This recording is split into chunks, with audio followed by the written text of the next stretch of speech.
الحمد لله رب العالمين والصلاة والسلام على أشرف الأنبياء والمرسلين وعلى آله وأصحابه أجمعين وعلى من تبعهم بإحسان إلى يوم الدين. أعوذ بالله من الشيطان الرجيم. اللهم علمنا ما ينفعنا وانفعنا بما علمتنا وزدنا علما. أعوذ بالله من الشيطان الرجيم. ومن آياته خلق السماوات والأرض وما بث فيهما من دابة وهو على جمعهم إذا يشاء قدير. آج ہماری تفسیر ہوگی سورۃ الشعراء آیت نمبر 28 سے. آیت نمبر 28 سے میں 27 لکھا ہوں، اصل آیت نمبر 28 سے آج ہماری تفسیر ہوگی سورۃ الشعراء. آیت نمبر 28 میں اللہ تعالیٰ فرماتے ہیں کہ وَهُوَ الَّذِي، اللہ ينزل نازل کرتا ہے الغیث بارش کو، من بعد ما قنطوا مایوس ہونے کے بعد. مایوس ہونے کے بعد یعنی کہ بارش نہیں ہوتی، ہم مایوس ہو جاتے ہیں، اس کے بعد اللہ تعالیٰ بارش کو نازل کرتا ہے. وَيَنشُرُ رَحْمَتَهُ، اور اللہ تعالیٰ پہلاتے ہیں، وَيَنشُرُ مطلب پہلانا، اللہ پہلا دیتے ہیں رحمتہ اپنی رحمت کو، یعنی کہ بارش کے بعد ٹھنڈی ہوا ہوتی ہے یا بارش سے ہونے سے پہلے ٹھنڈی ہوا، یہ اللہ کی رحمت ہے. یہ اللہ کی رحمت ہے، پوری دنیا میں پھیل جاتے ہیں. وَيَنشُرُ رَحْمَتَهُ وَهُوَ الْوَلِيُّ، اور اللہ تعالیٰ ولی ہے، آپ کا دوست ہے، الحمید، اسی کی تعریف ہے. یعنی کہ آیت نمبر 28 میں جو بات اللہ تعالیٰ کہتے ہیں کہ بارش، آپ مایوس ہوتے ہیں، بارش نہیں ہوتا، اللہ بارش نازل کرتے ہیں اور اپنی رحمت کو اللہ تعالیٰ جو ہے نا پہلا دیتے ہیں لوگوں میں. یہاں خاص طور پر جو نا بارش، یہ پانی اللہ کی نعمت ہے، یہ جو پانی ہے اللہ کی نعمت ہے. امام احمد بن حنبل رحمہ اللہ کے بارے میں آتا ہے کہ ان کے جو بیٹے عبداللہ، امام احمد بن حنبل جب بھی پانی کو دیکھتے بولتے کہ الحمدللہ، جب بھی پانی کو دیکھتے بولتے کہ الحمدللہ. ان کا بیٹا عبداللہ پوچھتے ہیں کہ اے ابو جان، جب بھی آپ پانی کو دیکھتے ہیں بولتے ہیں الحمدللہ، کیوں؟ تو امام احمد بن حنبل رحمہ اللہ وہ آیت پڑھتے ہیں سورہ ملک، قل ارأیتم من اصبح ماؤکم غورا فمن یأتیکم بماء معین. اگر اس پانی کو اللہ تعالیٰ زمین کے اندر سکھا دے، کون اس پانی کو لے کر آ سکتا ہے؟ یہ جو پانی ہے اللہ تعالیٰ چاہے تو اس پانی کو زمین کے اندر سکھا دے سکتا ہے، زمین کے اوپر لائے بغیر زمین کے اندر ہی اللہ تو رکا سکتا ہے پانی کو، لیکن اللہ نے اس پانی کو دیا میرے اور آپ کے لیے، اللہ کی نعمت ہے. اسی وجہ سے امام احمد بن حنبل جب بھی پانی کو دیکھتے بولتے کہ الحمدللہ. ہم بھی جب بھی اللہ کی جو بھی نعمت دیکھے بولے کہ الحمدللہ. اس کے بعد آیت نمبر 29 میں اللہ تعالیٰ کہتے ہیں کہ وَمِنْ آیَاتِهِ، اس کی کئی نشانی ہیں، اللہ تعالیٰ کے کئی نشانی. وَمِنْ واو اور من سے، آیاتہ اس کی نشانیوں میں سے، اللہ کی کئی نشانی ہیں، اس کی نشانیوں میں سے ایک نشانی یہ ہے خلق السماوات، اللہ نے آسمان کو پیدا کیا، والارض، اللہ نے زمین کو پیدا کیا. اللہ نے آسمان پیدا کیا، اللہ نے زمین پیدا کیا. تو اسی وجہ سے ام الدرداء رضی اللہ عنہ جب بھی سفر میں نکلتے بولتے کہ وَإِلَى السَّمَاءِ كَيْفَ رُفِعَتْ، اے لوگوں تو آسمان کو دیکھو کیسا اللہ آسمان بنایا ہے. یعنی کہ یہ بھی اللہ کی نشانیوں پہ غور و فکر کرنا بھی عبادت ہے. نماز پڑھنا عبادت ہے، روزہ رکھنا عبادت ہے، اس طرح اللہ کی نشانیوں میں غور و فکر کرنا بھی عبادت ہے. وہی اللہ تعالیٰ کہتی ہے کہ وَمِنْ آیَاتِهِ، اس کی نشانیوں میں سے ایک نشانی یہ بھی ہے خلق السماوات والارض، اس نے آسمان و زمین کو پیدا کیا. وما واو اور ما جو، بث پہلا دیا، اللہ نے پہلا دیا، فیہما ان دونوں میں، آسمان و زمین میں، من دابہ جانور، آسمان میں پرندے، زمین میں جانور. کس نے؟ اللہ نے پہلایا.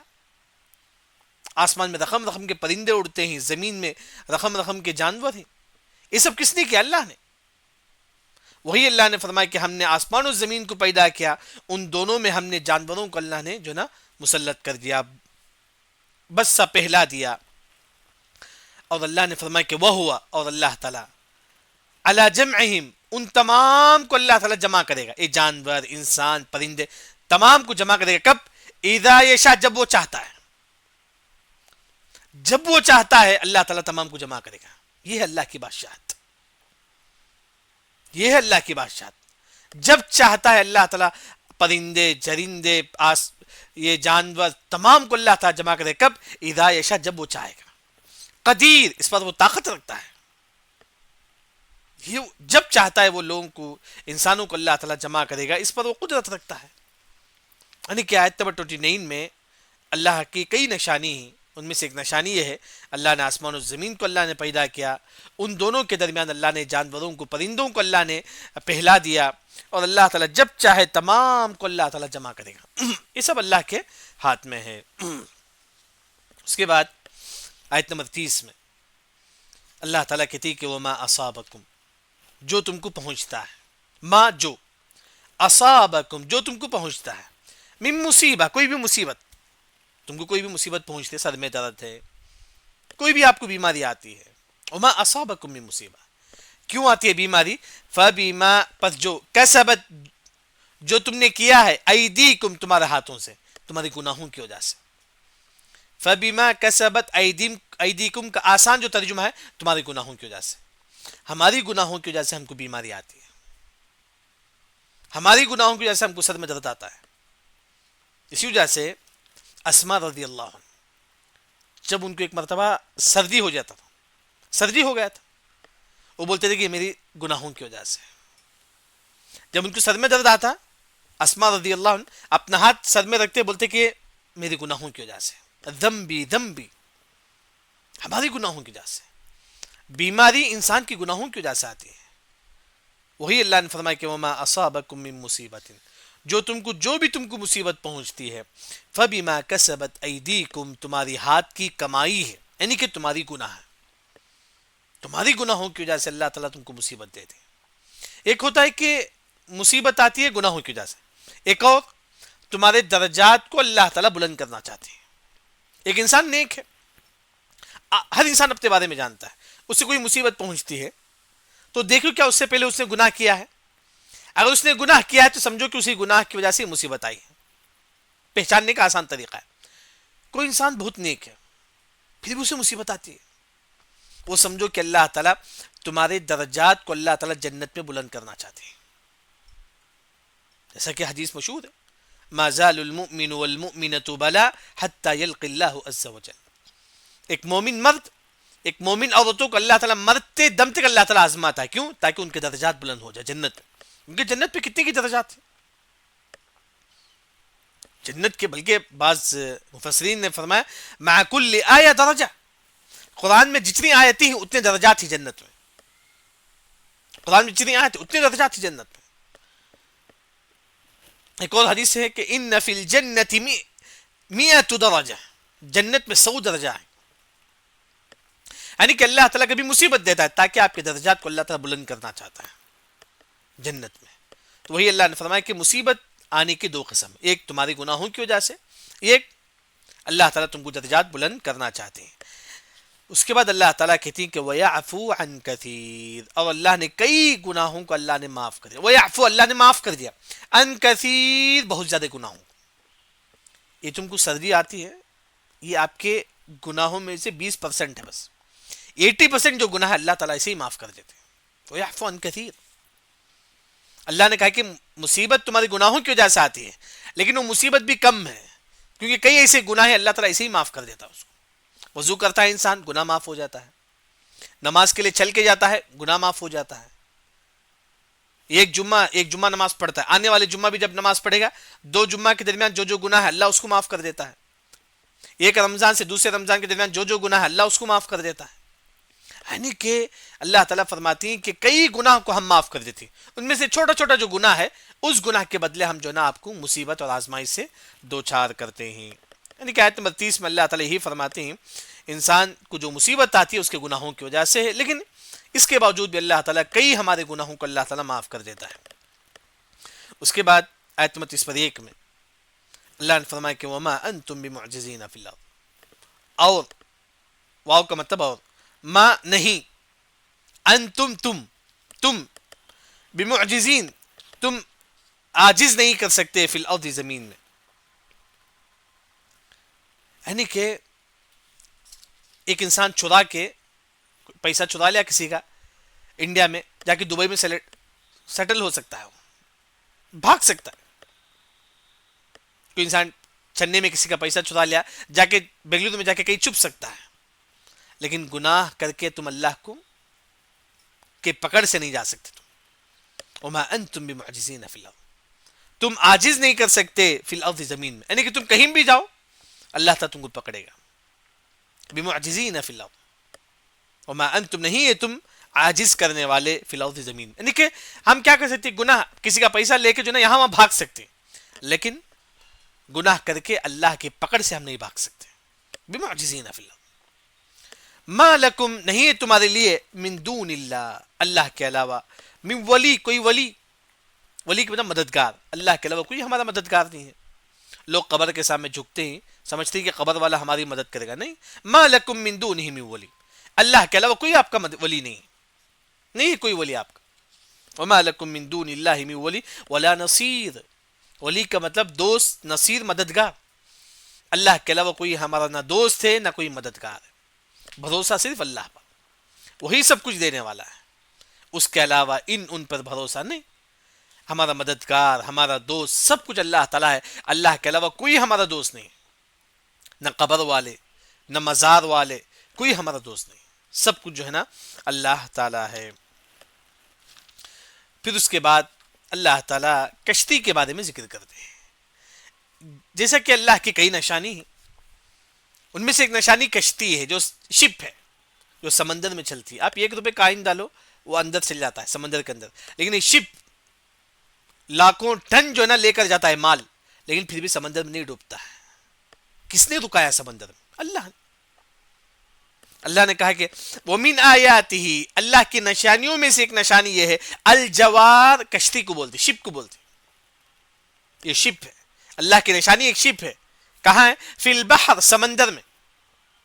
یہ جو شپ ہے, یہ جو جہاز ہے, جو سمندر میں ہے. اچھا, دیکھنے میں کیسا لگتا ہے شپ؟ کل اعلام, کا طرح, کل میں کا جو ہے نا طرح, اعلام پہاڑ, دیکھنے میں پہاڑ کی طرح لگتا ہے. وہ شپ دیکھنے میں پہاڑ کے اتنا بڑا بڑا نظر آتا ہے. یعنی کہ اگر آپ سمندر میں دیکھیں گے شپ بہت بڑا, یعنی کہ پہاڑ جیسا نظر آئے گا, اتنے بڑے بڑے شپ. کس نے رکایا اس سمندر میں شپ کو؟ اللہ نے. ومن آیات ہی, اس کی نشانیوں میں سے ایک شپ ہے جو سمندر میں کل اعلام, پہاڑ کی طرح بڑے بڑے ہی. اس کے بعد اللہ نے کہا ان یشاء, اگر اللہ تعالیٰ چاہے, لیکن شپ ہی کی بات ہے, اگر اللہ تعالیٰ چاہے, یسکن, رکا سکتا ہے, الرياح, ہوا, اگر اللہ تعالیٰ چاہے تو یہ جو ہوا جو ہے نا اسے رکا سکتا ہے اللہ تعالیٰ, کیونکہ شپ جو ہے نا ہوا کی وجہ سے شپ چلتی ہے. اگر ہوا رک جائے تو شپ بھی رک جائے گی. وہی اللہ نے کہا اگر اللہ تعالیٰ چاہے, یسکن, رکا سکتا ہے, کسے؟ الرياح, شپ کو, یہ ہوا کو, ہوا کو اللہ تعالیٰ رکا دے. فیضلل, پس ہو جائے گا, رواکد, رواکد بولتی کہ شپ جو سمندر میں ہوتا ہے, اسی طرح کھڑ جائے گا شپ. رواکد, کھڑ جائے گا شپ, کہاں؟ علی ظہری, سمندر کے اوپر. رواکد جو معنی ہے شپ کھڑ جانا سمندر میں, ظہر علی ظہری مطلب سمندر پر, رواکد علی ظہری, شپ سمندر میں کھڑ جائے گا, آسان ترجمہ. اللہ نے کہا کہ اگر ہوا کو ہم روک دے, فیضللنا, پس ہو جائے گا یہ شپ, رواکد, کھڑ جائے گا یہ شپ, فیضللنا, ہو جائے گا, رواکد, یہ شپ ہو جائے گا, علی ظہری, سمندر پر کھڑ جائے گا شپ, نہیں رک جائے گا. یہ شپ جو جاتی ہے نا ہوا کی وجہ سے جاتی ہے.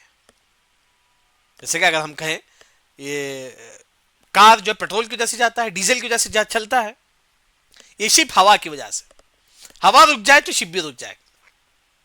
اللہ نے کہا کہ اگر اللہ تعالیٰ چاہے تو ہوا کو روک سکتا ہے. جب اللہ تعالیٰ ہوا کو روک لے, فَيَظْلَلْنَ رَوَاكِدَ عَلَى ظَهْرِهِ کا آسان جو ترجمہ ہے, اس شپ کو اللہ تعالیٰ سمندر ہی میں کھڑا کر دے گا, نہیں جائے گا, نہ شپ ادھر جائے گا نہ ادھر جائے گا. فَيَظْلَلْنَ عَلَى رَوَاكِدَ عَلَى ظَهْرِهِ, سمندر میں کھڑ جائے گا شپ. یعنی کہ اللہ تعالیٰ بتانا چاہتے ہیں یہ جو ہوا ہے یہ بھی اللہ کی نعمت ہے. یہ جو ہوا, اگر اللہ تعالیٰ چاہے تو اس ہوا کو بھی اللہ تعالیٰ رکا سکتا ہے. اس کے بعد اللہ نے کہا کہ ان فی ذلک لآیات, بے شک اس میں نشانیاں ہیں. ان فی ذلک لآیات, بے شک اس میں نشانیاں ہیں, لکل صبار, ہر صبر کرنے والوں کے لیے. شکور ہر شکر کرنے والوں کے لیے، جو بھی صبر کرنے والا ہے، شکر کرنے والا ہے، اس کے لیے اس میں نشانیاں ہیں.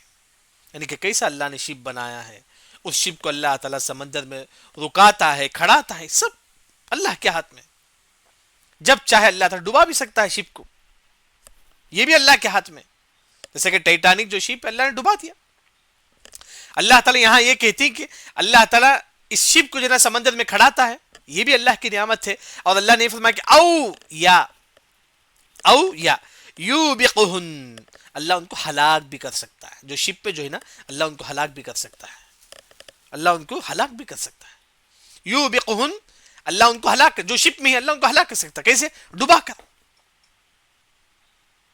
کیوں اللہ ان کو ہلاک کرے گا؟ بما کسبوا، تمہارے گناہوں کی وجہ سے. اللہ تعالیٰ فرماتی کہ شپ میں جو لوگ ہیں، اللہ تعالیٰ چاہے تو پورے شپ والوں کو اللہ تعالیٰ ڈبا سکتا ہے. کیوں؟ بما کسبوا، تمہارے گناہوں کی وجہ سے. وہی اللہ تعالیٰ فرماتے ہیں کہ انسان اگر گناہ کرے گا، اس کا اثر اس کی سواری پر بھی نظر آئے گا. آپ کے گاڑی پر، آپ کے کار پر، ہر چیز میں آپ کے گناہوں کا اثر نظر آئے گا. وہی اللہ تعالیٰ یہاں بھی فرماتے ہیں جنا، اگر آپ گناہ کریں گے اس شپ کو بھی اللہ تعالیٰ ڈبا دے گا بما کسبوا، تمہارے گناہوں کی وجہ سے. وَيَعْفُ عَنْ كَثِيرٍ، جبکہ اللہ نے بہت سارے تمہارے گناہوں کو اللہ نے معاف کر دیا. بہت سارے ایسے گناہ ہیں جسے اللہ نے تمہارے گناہوں کو معاف کر دیا. اس کے بعد اللہ تعالیٰ کہتی ہے کہ وَيَعْلَمَ الَّذِينَ، واو اور یعلم جانتا ہے، یعلم وہ جانتا ہے، الذین جو یجادلون جو لڑائی جھگڑا کرتے ہیں، فی آیاتنا ہماری آیتوں کے بارے میں، جو قرآن کے بارے میں. یہ کافر ہیں، یہ یہودی ہیں، یہ عیسائی ہیں جو قرآن اس کا انکار کرتے ہیں. وہی اللہ تعالیٰ فرماتی ہے کہ اللہ تعالیٰ جانتا ہے جو بھی اس قرآن کے بارے میں لڑائی جھگڑا کرتا ہے، اس قرآن کے بارے میں، جو عظیم جو قرآن ہے، جس کو اکرمہ رضی اللہ عنہ، صحابی کون اکرمہ معلوم ہے؟ ابو جہل کے بیٹے. ابو جہل جو کافر ظالم مکار تھا، ان کے جو بیٹے اکرمہ جو اسلام قبول کرے، اسلام قبول کرنے کے بعد اس قرآن کو سینے میں لگاتی ہیں اور کہتی ہیں کہ ہذا کلام ربی، ہذا کلام ربی، یہ میرا رب کا کلام ہے. فخر سے اس قرآن کو سینے میں لگاتی ہیں. تو اتنا عظیم قرآن ہے. اس قرآن کے بارے میں کافر، یہ یہودی، عیسائی لڑائی جھگڑا کرتا ہے. اللہ نے بھی فرمایا کہ اللہ کو معلوم ہے جو بھی اس قرآن کے بارے میں لڑائی جھگڑا کرتے ہیں، ہماری نشانیوں کے بارے میں لڑائی جھگڑا کرتے ہیں، ما لہم من محیص، جب اللہ تعالیٰ ان کو عذاب دے گا نا، کوئی بچانے والا نہیں آئے گا. ما لہم، نہیں ان کے لیے، من محیص، کوئی بچنے کی جگہ. محیص بچنے کی جگہ. اللہ تعالیٰ اس کافروں کو اللہ تعالیٰ عذاب دے، بچنے کی کوئی جگہ نہیں ہے، ان کے لیے بچنے کی کوئی جگہ نہیں ہے.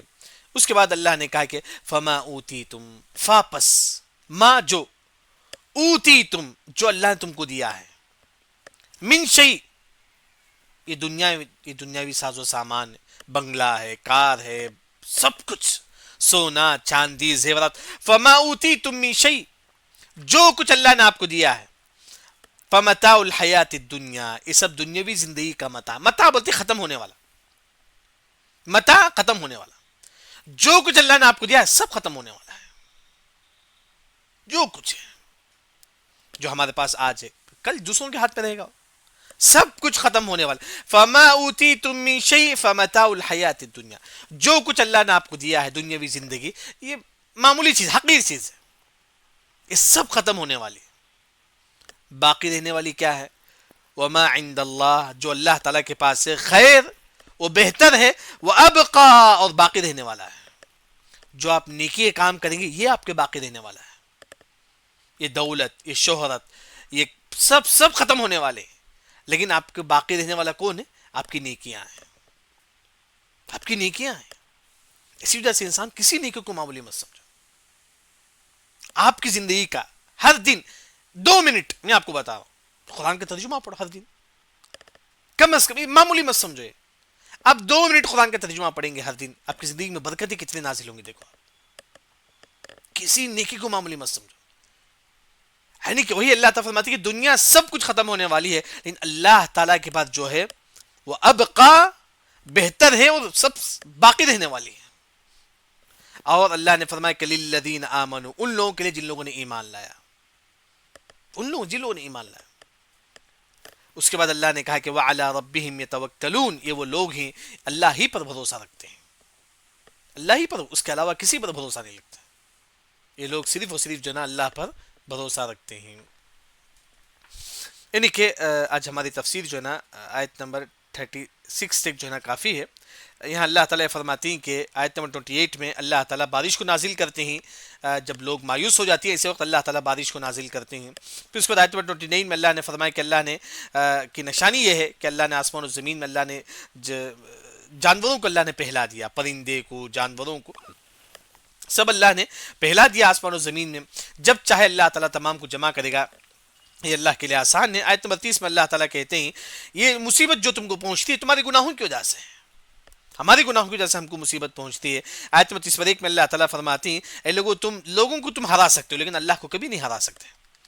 گناہ کر کے کہیں بھی جاؤ اللہ کی پکڑ جو ہے نا آئے گی. پھر اس کے بعد اللہ تعالیٰ شپ کے بارے میں فرماتی ہے کہ جو شپ ہے یہ بھی اللہ کی نشانی ہے، جو سمندر میں چلتی ہے، دیکھنے میں پہاڑ کی طرح بڑے بڑے نظر آتے ہیں. اللہ تعالیٰ کہتی ہے کہ اگر ہم چاہیں ہوا کو روک دیتے، اللہ تعالیٰ اگر ہوا کو روک دے یہ شپ سمندر میں اسی طرح کھڑ جائے گی. اس کے بعد اللہ تعالیٰ یہ بھی فرماتی ہیں اگر اللہ تعالیٰ چاہے تو اس شپ کو اللہ تعالیٰ ڈبا بھی سکتا ہے سمندر میں. اور اس کے بعد آیت نمبر 35 میں اللہ تعالیٰ کہتے ہیں کہ کئی لوگ ہیں جو قرآن کے بارے میں لڑائی جھگڑا کرتے ہیں، اللہ تعالیٰ کو معلوم ہے ایسے لوگوں کے بارے میں. اللہ نے فرمایا کہ اگر اللہ تعالیٰ ایسے لوگوں کو اللہ تعالیٰ عذاب دے کوئی بچانے والا نہیں ہوگا. پھر اس کے بعد آیت نمبر 36 میں اللہ تعالیٰ کہتے ہیں فَمَا أُوتِيتُم مِّن شَيْءٍ فَمَتَاعُ الْحَيَاةِ الدُّنْيَا، جو بھی تم کو دیا گیا ہے دنیاوی زندگی کا ساز و سامان یہ سب ختم ہونے والے ہیں. جیسے کہ اللہ نے سورہ حدید میں فرمایا وَلِلَّهِ مِيرَاثُ السَّمَاوَاتِ وَالْأَرْضِ، آسمان و زمین کا وارث کون ہے؟ اللہ تعالیٰ ہے. ہمارے مرنے کے بعد ہمارے بچے ہمارے وارث بنیں گے. اللہ نے فرمایا کہ سب کچھ چل جائیں گے لیکن اس زمین آسمان کس کا؟ اللہ تعالیٰ کا. سب اللہ کا وارث، سب جو ہے نا اللہ تعالیٰ کا ہے. لیکن آپ بہتر کون سا ہے؟ جو اللہ تعالیٰ کے پاس، جو نیکی کا کام ہے. وما عند اللہ خیر وابقا، جو اللہ تعالیٰ کے پاس ہے خیر ہے، بہتر ہے، وابقا باقی رہنے والی ہے. یہ جو نیکی ہے وہ باقی رہنے والی ہے. اسی وجہ سے خاص طور پر قرآن کی جو تلاوت ہے اس کو سمجھنا. جیسے کہ عبداللہ بن عباس رضی اللہ عنہ جب گھر میں داخل ہوتے تو 2 آیت قرآن پڑھتے تھے، اس کو سمجھتے تھے. یہ جیسے کہ عمر بن خطاب رضی اللہ عنہ جب گھر میں داخل ہوتے تو قرآن پڑھتے تھے. یعنی کہ قرآن سے بڑھ کر کوئی زندگی نہیں ہے. یہی اللہ نے فرمایا کہ وما عند اللہ خیر وابقا، جو باقی رہنے والی ہے ہمیشہ ہمیشہ. اس کے بعد اللہ نے فرمایا کہ للذین آمنوا، اب مومن ہیں کون ہیں؟ وعلی ربہم یتوکلون، صرف اور صرف جو نا اللہ تعالیٰ پر جو نا بھروسہ رکھتے ہیں. آج سورہ شعراء آیت نمبر 36 تک ہماری تفسیر ہے ہو گئی. سبحانک اللہم وبحمدک اشہد ان لا الہ الا انت استغفرک واتوب الیک.